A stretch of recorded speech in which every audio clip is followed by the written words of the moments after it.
When you really boil it down, a database has a pretty simple job, right? You give it some data, and it promises to store it safely. Then later, when you ask for it back, it gives it to you. But the how, the how is where it all gets really, really interesting. How does it actually store and find all that information without taking forever? Well, today, we're going to pop the hood and take a look at the powerful data structures that are the hidden engines of our entire digital world. So, first thing you've got to understand is that the database world isn't just one big happy country. It's more like this map here. It's got two huge, very different continents. Over on one side, you have the bustling, fast-paced republic of transaction processing. And on the other, you have the wide-open, exploratory kingdom of analytics. And they look so different because they are built for completely different kinds of journeys. Let's just put these two worlds right next to each other. So on the left, you have transactional systems, or OLTP. This is what's running behind the scenes when you buy something online or post on social media. It's designed for tons and tons of tiny, quick reads and writes, coming directly from you, the end user. Now, analytic systems, OLAP, that's a whole different beast. This is for data scientists asking enormous questions across gigantic datasets. We're talking terabytes, even petabytes of data. This one core difference in what they're for changes absolutely everything about how they're built. Okay, so let's take our first trip into the world of OLTP. This is the land of high speed and massive volume. Seriously, every single time you book a flight or post a comment or add something to your cart, you are talking to an OLTP system. And the name of the game here is latency, or rather, low latency. It has to serve up those reads and writes in just a few milliseconds. So what's the simplest possible database we could ever build? Honestly, it's just a text file, like a log. Every time we get a new piece of data, we just tack it on to the end of the file. This is actually super, super fast for writing data. But what happens when you need to read it? To find one specific record, you have to scan the entire file, from the very beginning to the very end. We're talking an O of N operation here. And believe me, that gets painfully slow as that file gets bigger and bigger. So how do we fix that awful read performance? Well, we build an index. This is our first big, clever optimization. We can keep a little hash map in the computer's memory. In that map, every key points to the exact spot, the byte offset, of its value in that big log file on the disk. Now, when you want to find something, it's just a super fast lookup in memory and then one single jump to the right spot on the disk. It's a massive, massive improvement. Okay, but this whole just add it to the end approach creates a new headache. That log file just grows and grows forever, and it gets cluttered with old, outdated values. The solution? It's a process called compaction. Think of it like housekeeping. Every so often, the database goes through these logs, finds all the duplicate or old values for a key, and just throws them out, keeping only the newest one. Then it merges these clean segments into a new, smaller file. This reclaims a bunch of disk space and keeps everything running smoothly.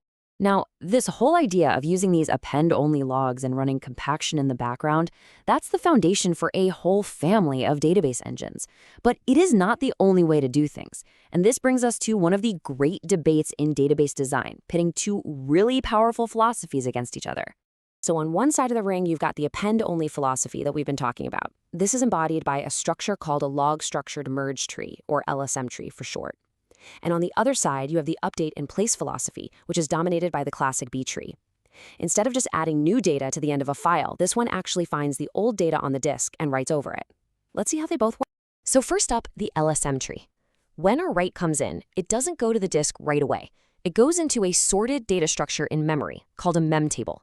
Then, once that mem table gets full, it's flushed to disk as a brand new sorted file, what's called an SS table. And then, in the background, a separate process is always merging and compacting these little SS table files together. The really critical point here is that this whole system cleverly turns all database writes into these super fast sequential file appends. And that's something disk drives are really, really good at. And the real magic behind the LSM tree is that merge step. Because each of those little S-table files is already sorted by key, combining them is incredibly efficient. It works just like the merge sort algorithm you might remember from school. You can basically read from a bunch of files at once and just zip them together into a new, bigger sorted file. You can do this even if the data is way, way too big to ever fit into memory. All right, let's step over to the other side of the debate and meet the B tree. This thing is built on a totally different philosophy, and it is the absolute workhorse behind pretty much every traditional relational database out there. I'm talking PostgreSQL, MySQL, you name it. The best way to think about it is like a perfectly organized multi-level digital filing cabinet. So here's the deal with B trees. Instead of these messy, variable-sized log segments, B trees break up the database into clean, fixed-sized blocks, or pages. These pages are arranged in a tree, so you start at the top, at the root page, and you follow these pointers down through the tree. Each level you go down narrows the search until, bang, you hit a leaf page that has the exact data you're looking for. And because the tree is always kept perfectly balanced, you can find any key in just a few hops. We're talking usually just 3 or 4. This makes reads incredibly fast and, just as important, very, very predictable. So, which one's better?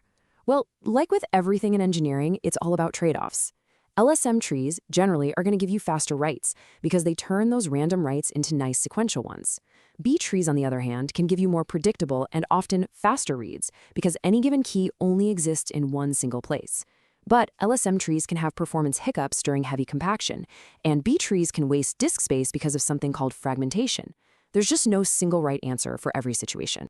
All right, let's leave the fast-paced world of transactions behind us and set sail for that other continent, the kingdom of analytics. Over here, the rules of the game are completely different. We are not fetching a single person's profile anymore. No. Here, we're scanning billions and billions of rows to answer huge questions like, what was our total sales revenue for every product in every store for the last 3 months? And that brings us to the core challenge of analytics. I mean, how on earth do you run a query over a table with, say, 1 trillion rows and hundreds of columns and get an answer back sometime this century? The kinds of indexes that worked so well for us in the OLTP world, like B trees, are basically useless here. They'd force the database to read way, way too much data from the disk that you don't even need. To get around this, engineers came up with a totally different, kind of radical solution for how to store data. It's an idea that completely flips traditional database design on its head, and it is the key that unlocked modern large-scale data analytics. Okay, first, let's look at how things are normally done. A traditional database stores data row by row, so all the data for row 1 is stored together, then all the data for row 2, and so on. Now, imagine your big analytics query only cares about 3 columns out of, say, 100. Well, tough luck. The database still has to load all 100 of those columns from the disk for every single row it looks at. It is so incredibly wasteful.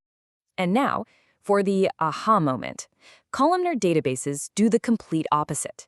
They don't store rows together, they store columns together. All the values for the date column are in one file. All the values for the product column are in another file.